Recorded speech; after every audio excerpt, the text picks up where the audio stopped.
Hi, I'm Bill from CJ Pony Parts. Regular viewers of this YouTube channel are probably familiar with the 70 Mach 1 parked behind me. We've done a lot of installation videos on this car. Most of the videos were geared towards parts to make the car a lot more fun to drive. One area we definitely focused on was steering and suspension, as the factory parts in 1970 definitely left a lot to be desired. We want this car to be an excellent road car with good manners, so we turned to Total Control and installed their coilover front conversion kit, along with their rack and pinion steering kit and their complete line of engine braces. Made the car a lot better, so the next step is to upgrade the rear suspension. Once again, we reached out to Total Control. They set us up with their G-Link rear coilover conversion kit, which will fit your 1967 through 1970 Mustang. Today we're showing you how to install it using our 70 Mach 1.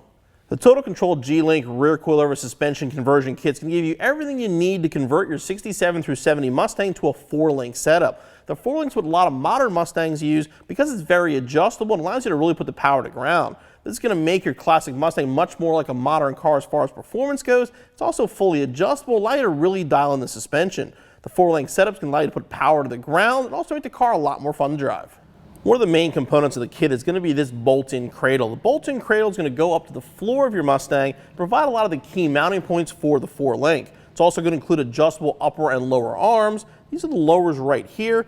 The big thing about these is they have pivot ball ends on both sides. By getting rid of any kind of a rubber bushing and using the pivot balls, it's going to require no flex in the suspension. Again, allow you to put the power to the ground without any kind of worries about wheel hop. The coilovers provided use the VariShock Quick Set 2 rear shocks. These are 16-way adjustable shocks that have different control for both your rebound and your compression. They also include a set of mounting brackets and these 200-pound springs, which are perfect for a street car. The nice thing about this setup is depending on where you actually mount these on the suspension, you have up to 4.5 inches of ride height adjustment. Finishing off the rear suspension from Total Control is their G-Link sliding adjustable anti-roll bar. This is going to work specifically with this suspension system and be adjustable and do a great job controlling roll on our 70 Mustang. Unlike the front coilovers from Total Control, which were a full bolt-on, the rear coilover conversion will require some welding, so it may not be the best installation for a first-timer. The welding is not terribly difficult or hard to do, but it is something that is required and it's very important it's done right, so you want to make sure you have access to a welder before you begin the installation. Like some of our other installs, we're not going to list the tools for this job because you're going to need a lot of them. You're going to want a well-stocked toolbox, all your basic hand tools, torque wrenches, stuff like that. In addition, unlike some of our installs, you are going to need a welder. So you want to make sure you watch the video first, that you have the right tools and know how to use them before you begin this installation.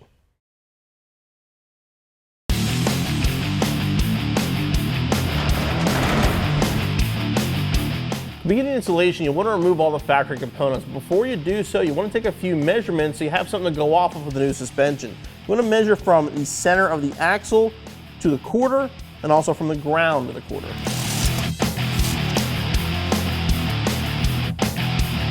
The ground to quarter on ours is 26.5.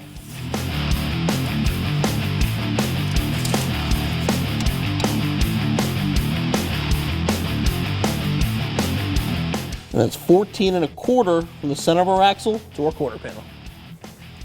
We're going to start the disassembly process by removing the back seat so we can access our shock bolts. Plus with welding, you want the back seat out of the way as well. Also make sure you disconnect your battery. After that, we'll move under the car, remove the entire rear assembly, the rear differential, all those pieces, the exhaust, everything that could possibly be in the way is going to have to be removed. A lot of these components are heavy and definitely on a larger side, so get some help for this part. We'll move the seat by just pulling up on it. Now we're going to move under the car and start this assembly here. The first thing we're taking off is the exhaust system. In most cases, this will be bolt-on, it'll come off pretty easily. In our case, somebody actually did weld it at one point, so we'll have to cut it.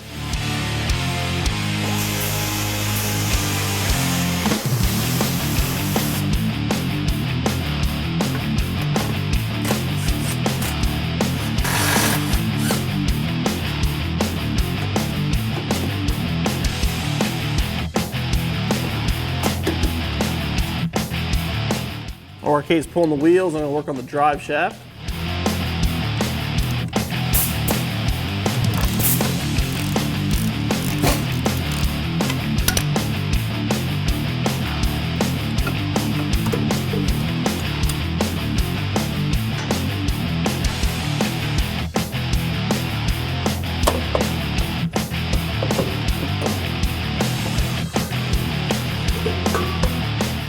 Going to move on to the sway bar next.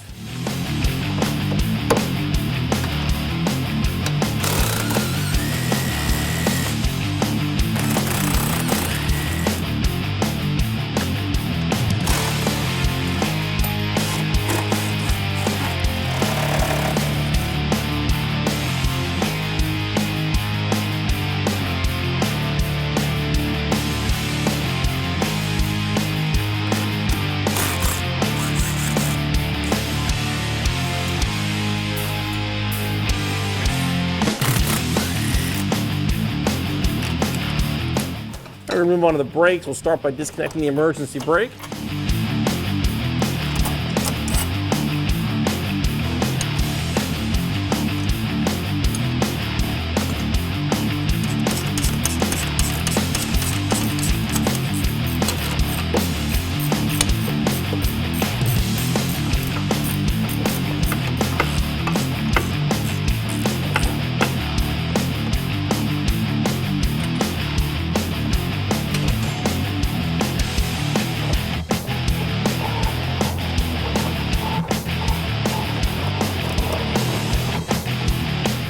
Now you want to use a jack of some sort to support the rear, because we're going to start taking off the bolts to remove the rear itself.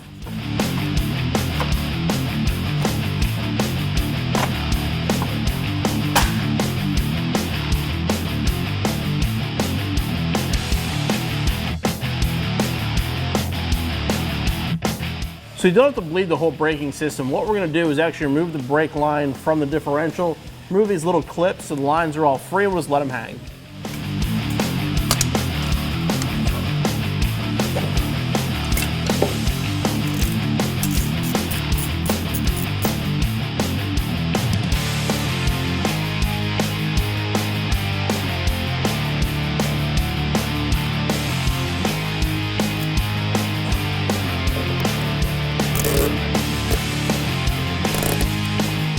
At this point, you got two options. You can either remove the front bolts and the shackles from the leaf springs and pull the whole thing out together, or you can separate the rear from the leaf springs and kind of pull it all out. Since we're up on a lift, it's easier just to separate everything while we're here. If you are working on the ground though, you may want to pull the whole thing out at once.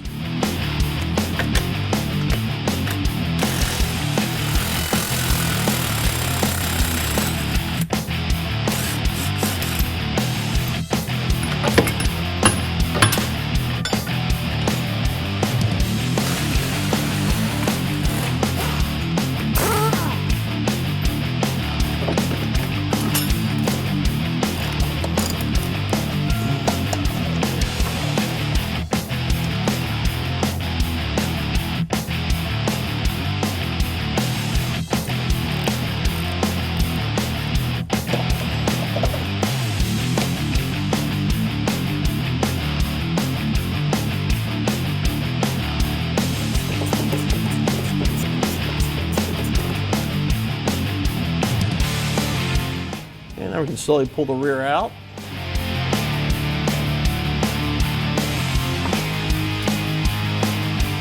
And we'll put it aside for now. Once the rear is out of the way, you want to move to the interior and unbolt the shocks. You'll notice in one section here we removed all of our sound deadening. That area is actually where we'll be welding underneath the car. You want to make sure that area is clean before you start.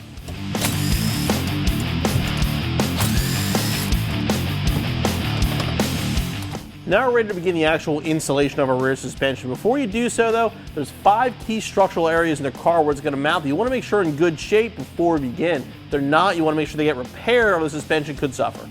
The first section you want to check is the front area where your leaf spring's mounted. You want to check this on both sides.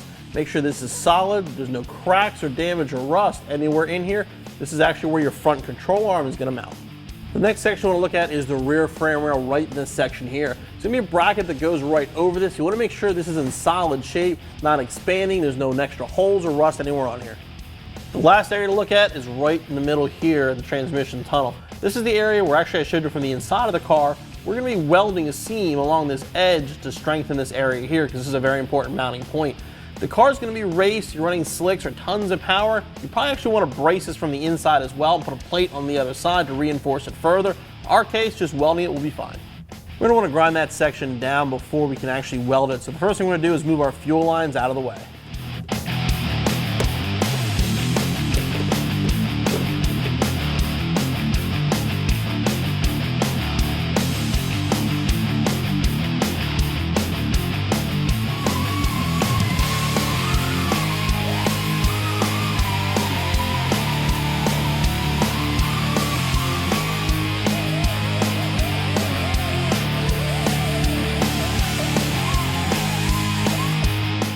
What we're going to do now is, since we have it all ground down to bare metal, we're ready to actually weld it. What we're going to do, basically weld the edges. The plan being to strengthen this up. From the factory, it's held in by spot welds, which are fairly strong, but given this is an important structural point for the suspension, we want to beef it up.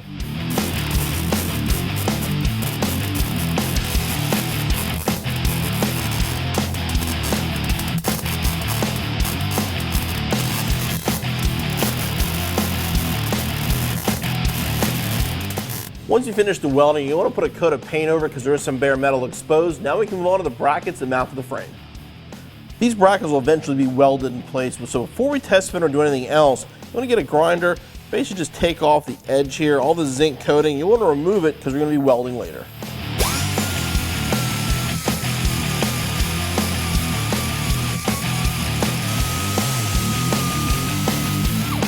Okay, with the brackets cleaned up, now we're going to loosely bolt into the cradle itself, put the whole assembly up into place and start marking it.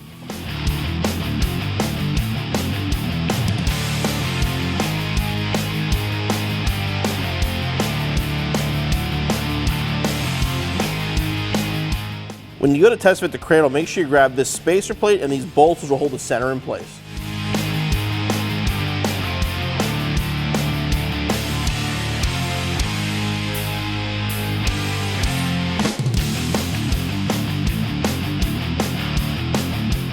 What we're doing here is we're bolting it in with the spacer plate in the front. We're going to hold the brackets on the frame rails, figure out where exactly they're going to fit, and then clamp them on so we can mark them.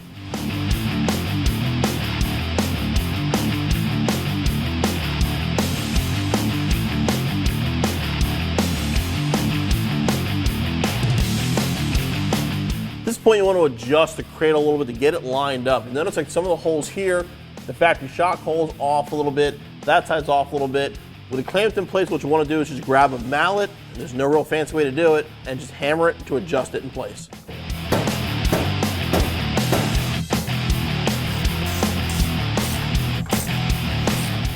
Depending on your car, what you're working with, this part's going to be a little time consuming. You want to make sure you get the cradle perfectly lined up, or the suspension is going to suffer once you have it actually finally installed. You may have to make some changes, clearance a few sections if you have to, but make sure everything is perfectly lined up before you move on to the next step.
And this is what the finished cradle should look like when you're done. You want to make sure anywhere you welded, you want to put paint over it so it doesn't rust in the future. But now that we're done this part, we can move on to the rear end.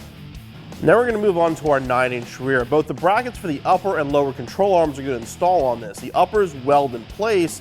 The other one's going to bolt onto the outside edges here. The upper location is going to be very important. We have to actually remove the third member because they include this weld fixture. This is going to bolt up here and give us a precise location for welding on our upper brackets. This is the fixture we're going to bolt onto the housing to give us a location for welding our upper brackets in place. You notice there's two holes. One hole is going to say 1/2 inch, and the other one is for a centered pinion. What this is basically what you want to do is measure where your pinion is in your car. If you have a stock rear, 8-inch or 9-inch, it's going to be right in the middle. It's going to be a centered pinion, but you still want to measure it to make sure you use the correct holes. This will work for the 9-inch or 8-inch rear. The 8-inch bolt holes will not line up, so you will have to clamp it in place. In our case, we have a 9-inch on our Mach 1, so this will work perfectly. We're going to start the tear down of our 9-inch rear by removing the axles, and then we're going to remove the differential itself. This is something you actually could have done in the car. If you wanted to leave the rear in the car for now, you could take it all apart and then remove it. We have enough space, so it's not a big deal, but if you're working in a small garage, it might not be a bad idea. We're going to start by removing the brackets for our rear disc brakes. Probably aren't going to have these on your car unless you bought an SSBC kit. We got to take these off first, then we can unbolt the axles and remove them next.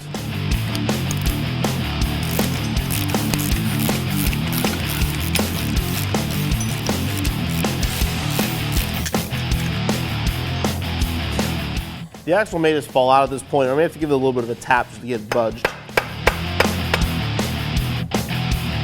Make sure you're careful as you're taking it off. If you have any shims, you don't want to lose them.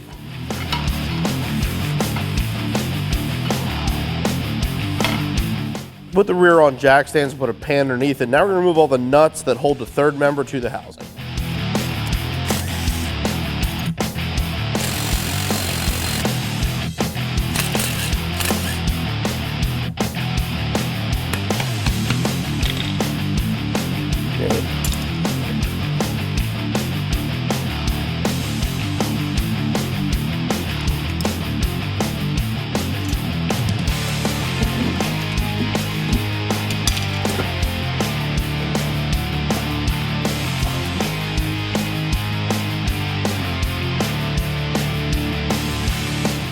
With the diff completely drained, now we're just going to clean it up before we actually start installing the brackets. Want to make sure the surface where the gasket goes is cleaned up. Make sure there's no extra fluid anywhere on the housing.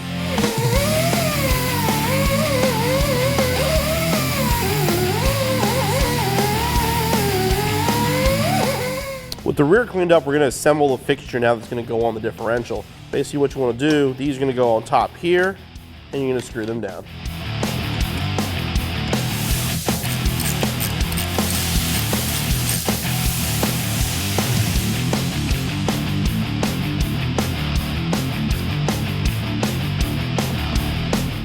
Now we're going to attach the brackets to our fixture and then test fit everything on the housing. At this point, just put these on loosely. You want to make sure you put them on the right sides as well. They are driver and passenger side specific.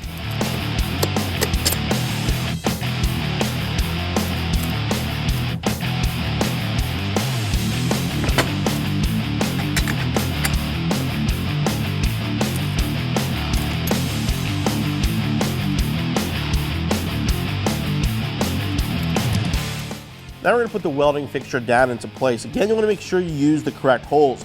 You have 0 for a centered pinion, or you have 1/2 inch for the offset pinion. In our case, it is 0. So make sure you use those holes there. Sort of sit the bracket on the rear, then slide it on.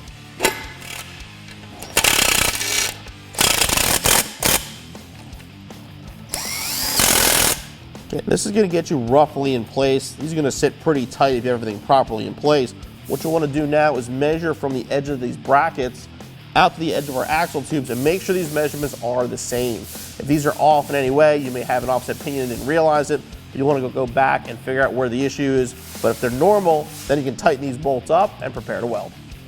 We're going to take our measurements here. Okay, we're within about a 32nd of an inch. You're not going to get much closer than that. What we can do now is know everything's going to line up properly. We'll clean the axle off in this area here and get ready to weld. I'm marking this area here. It's not as an alignment or anything like that, just so I know exactly where I want to clean off the rear end. Now we're going to take the fixture off. and grind this area smooth and clean so we can weld.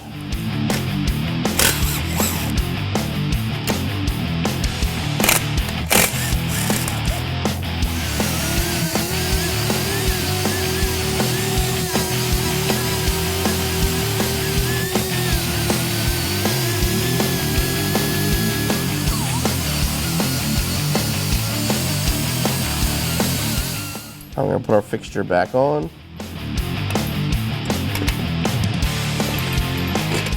Clean up just a little bit more.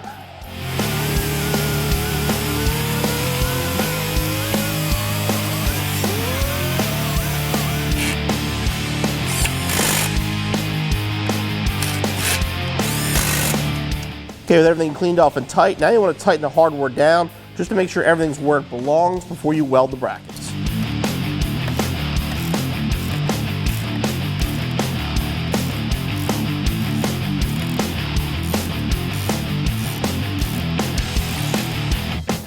With the fixture installed, double check everything's tight, seated like it's supposed to be. Take one more measurement just to double check, and then you're ready to weld.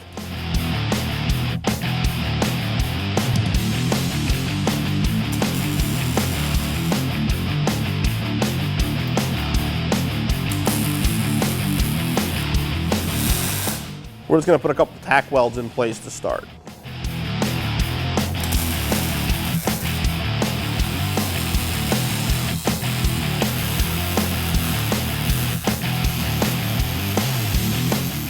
Once everything is welded in place, let the welds cool down, then you can remove the bracket, prime and paint the welds.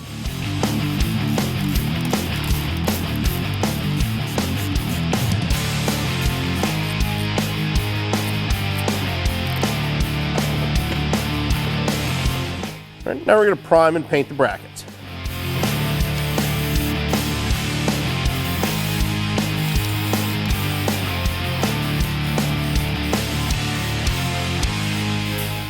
While we're waiting for that to dry, we can install the lower control arm brackets to our housing. These are going to mount right where the factory spring perches are. This little stud in the middle here will go right in the hole in the center, which actually makes it line up really nicely. One more thing, these are side specific, so make sure this curved sheet metal here is facing inward.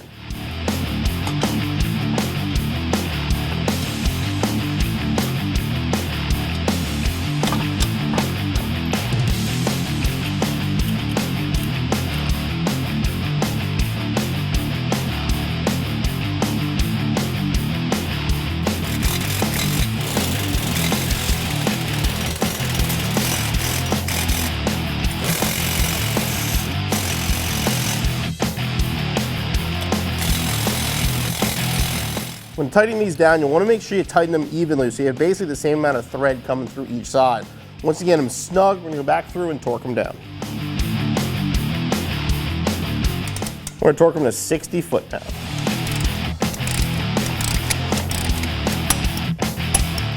Okay, with the lower control arm brackets mounted and torqued down to spec, now we're going to come back and paint the brackets for the uppers.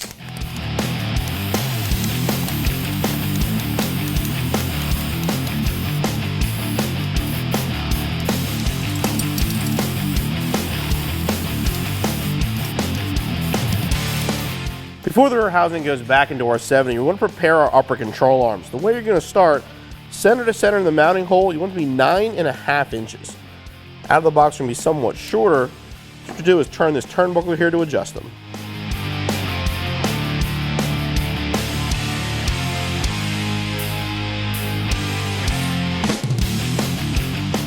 There we go, 9.5. Now we're going to lock it down. Just get it snug for now. We will have to adjust it on the car. Now we're going to prep the lowers. The lowers we're going to want 21 inches, again, from center to center.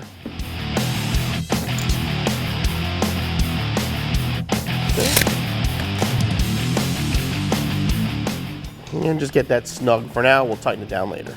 Okay, they're ready. Now we'll do the same thing with the other side. Now we're going to jack the rear up into place again.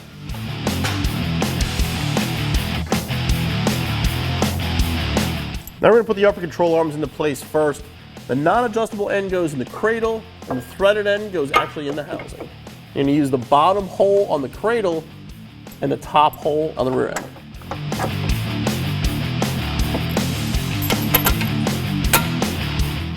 Okay, now we're going to install the lower control arms. This is going to go back where your leaf spring originally was. The solid side goes forward, the adjustable side goes towards the back.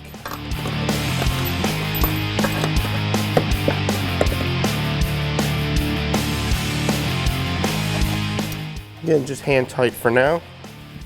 Okay, in the rear, we're going to go with the middle hole.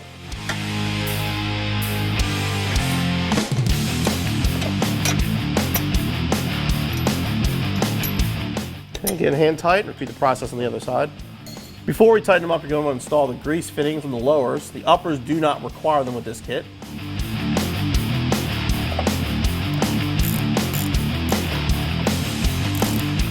Now we're going to go through and torque all the bolts down.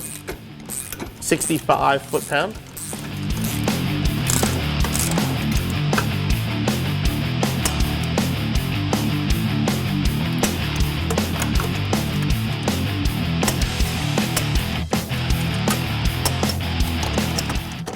With everything tightened down, now we're going to grab the brackets for the shock mount. They are side specific. There'll be a P and a D for passenger and driver. You want to leave one hole open at the bottom for starters. Put the bolts through there.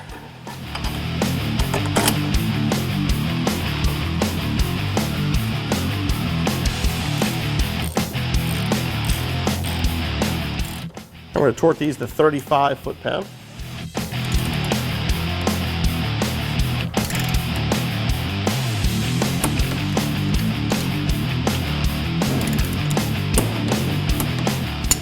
Okay, now we're going to support the rear so we can adjust our ride height.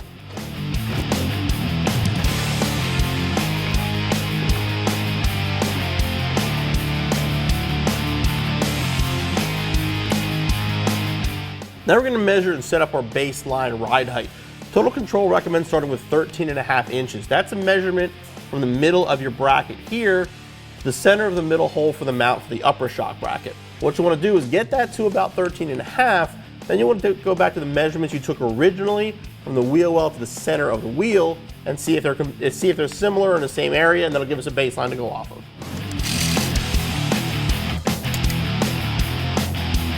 So 14.25, so I gotta go up. All right, measuring this, we're at 14.5 is what I'm getting on both sides. Our original suspension, we were at 14.25 on one side, 15 on the other, probably because of worn original suspension. So right now, we're even on both sides, so we're good to go. Now with the supplied spacers on the mounts, I'm going to install the shocks to the cradle.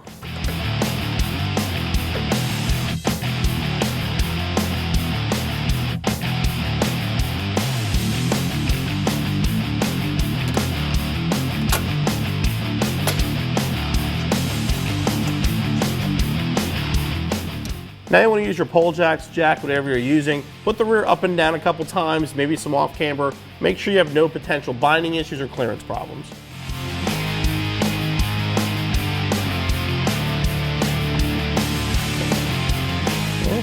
Okay, everything looked good and we're ready to install the coilover springs.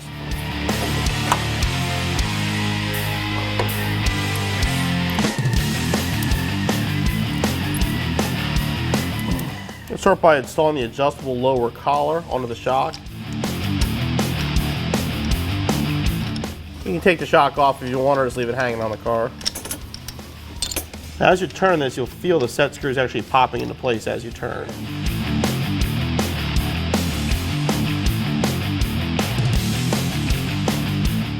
Screw down as far as you can, then turn it upward until you feel them click into place. You may need to compress the spring a little bit to get this cap into place. Use whatever means are necessary. Now we're ready to put this back up and bolt it to our cradle.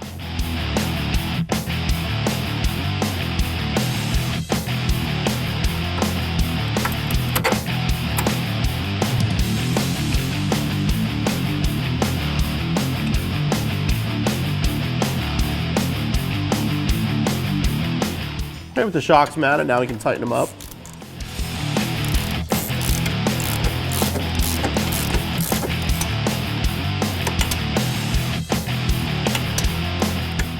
And now we'll torque from the 50 foot-pound. All right, now that most of our suspension is installed, we're going to reassemble our 9-inch, put our axles, brakes, and everything back together.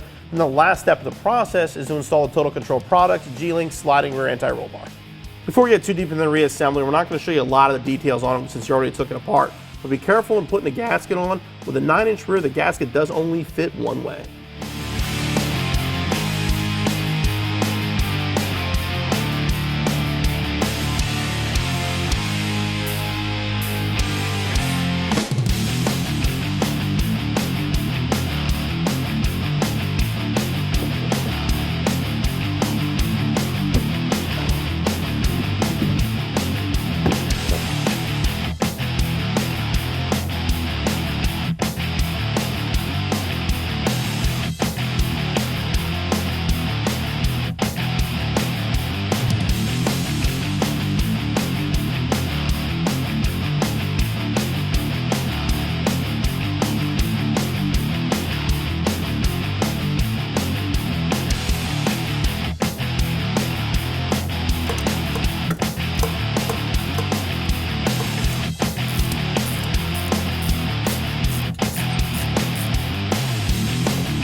The last step of the installation of the kit is to install the G-bar sliding link anti-roll bar. What we're going to do on the table here is install the bushings first, then put the bar up into place.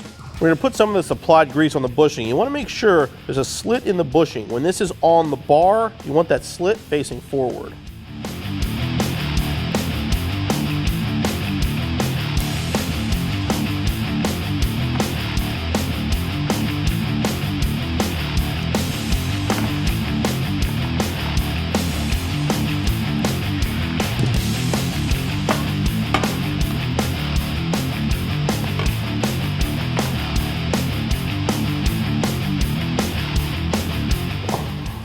Before we install it, we're going to install the grease fittings on the brackets.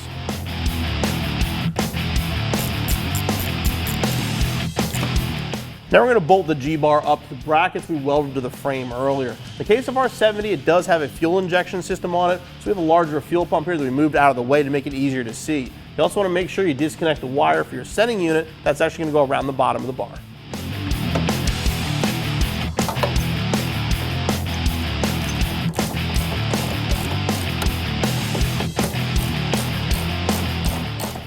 Now we're going to torque the brackets to 30 foot-pounds.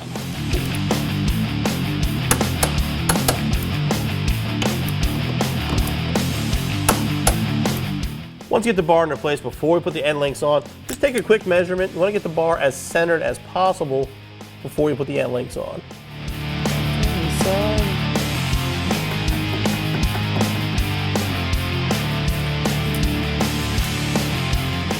Okay, now we can assemble the end links. This is the hardware provided to build the end links for the bar. This is basically what you're going to have when you have a finished product. This side here will bolt to the actual suspension, and this is going to go up, and this is going to connect to the bar itself.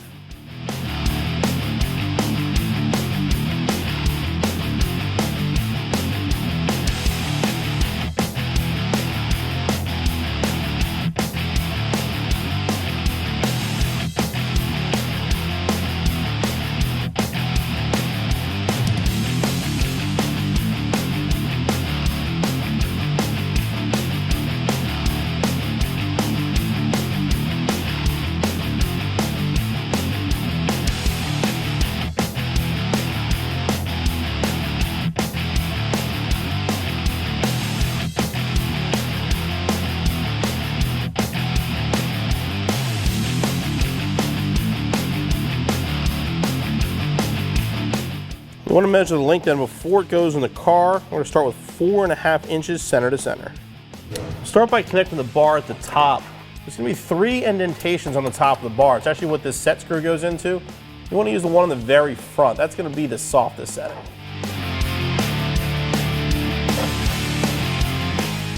And do the same thing on the other side.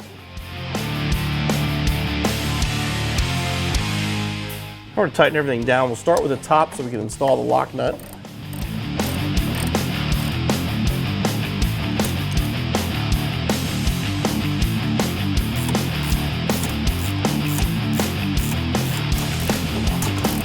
And now we're going to adjust the lock nuts on the turnbuckle.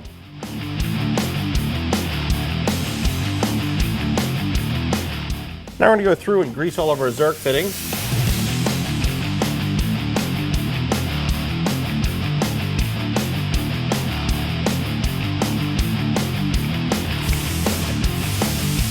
Repeat the process on the other side and the installation is finished. I want to mention that you will more than likely need to have a custom exhaust made. Where your original tailpipes went over the axle, they're probably not going to clear, so plan on having a set of custom tailpipes built when you're finished your installation.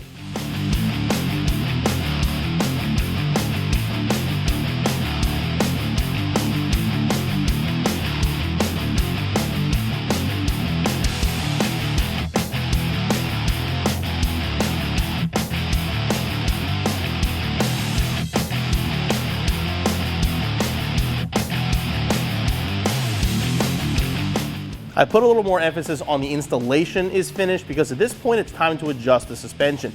The total control suspension is very adjustable. You have all kinds of different mounting locations, lots of adjustments you can make on this. It's almost infinite the amount of different combinations you can do. The adjustments we went with as far as bolt locations for everything are what was suggested by Total Control. At this point, what you'd want to do is dial in the shocks. Pick the rebound you want, pick the compression you want. You can work on the ride height by making adjustments here. All these adjustments are pretty easy to make, but they are very time consuming, so we're not going to show you how to do it, but Total Control provides detailed instructions on all the adjustments, including the variable shocks.